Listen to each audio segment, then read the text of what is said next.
So Cath Kidston is a great British success story. The brand was founded in 1993, but today we have more stores overseas than we do have here in the UK. So in Britain we've got about 67 stores all over the country, and then internationally we've got about 130 stores operated both by ourselves and by our franchise partners. The brand is amazingly popular in Asia, so we have a very strong business in Japan and also all across the region. We're expanding now into Europe as well, and one day out into America and the rest of the world. That's kind of the next step. We also sell online, so we have an increasingly strong e-commerce business. I think marketing in retail is one of the most challenging areas. So if you look across the FMCG businesses, if you look across media and advertising, you find very strong creative profiles who really build and nurture brands. And within retail, because the sector is so driven, quite rightly so, by the day-to-day performance, by making the shops work, by the commerciality of running a retail operation, you find far fewer people who actually understand marketing in depth and can effectively build brands. And we're very lucky at Cath Kidston that we've got a lot of those people here, but it's been a conscious effort recently to refresh the talent in our marketing team and find people who genuinely understand the brand and connected to it. I think the best results we've had have been partnering with smaller organisations who really understand their sector of the industry, their niche, who know their stuff, who've got a good network in that part of the industry and can produce really good results really quickly. It doesn't bother me if you don't have an established Pall Mall office. It doesn't bother me if you don't have thousands of people and resources working for you. I'm looking for people that really understand what they're about.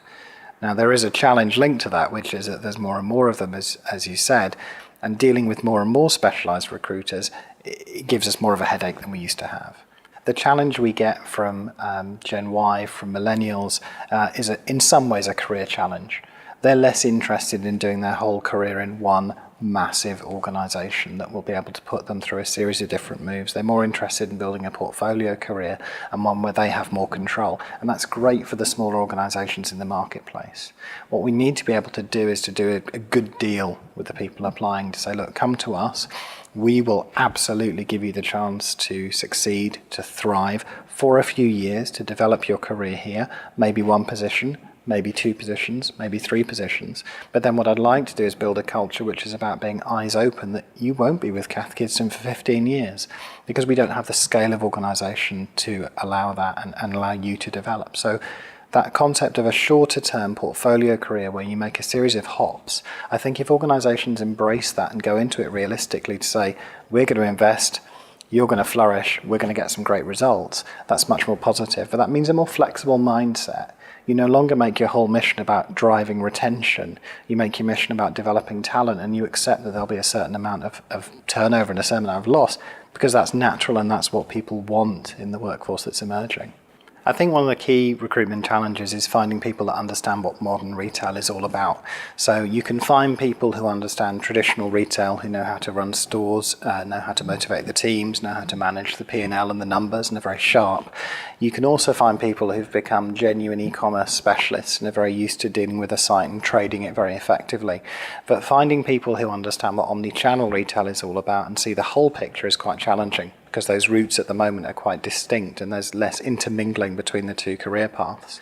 In the stores, we're always looking for people who represent our brand, and our brand is very, very distinctive. Cath Kidston is a brand which is like Marmite. People love it or hate it. So we need to attract people who are engaged with the brand, very passionate about it, but also people who are commercially astute and people who are aware that we need to sell as well as to surprise and delight the customer. So getting that balance right is very tricky. I think thirdly, finding good area management in retail is an ongoing challenge. So again, because of the track that people tend to follow who go into that career, you find people who can operate very effectively in terms of running the stores, running the chains, driving the figures. But finding people with genuine leadership potential within the area manager population is more challenging.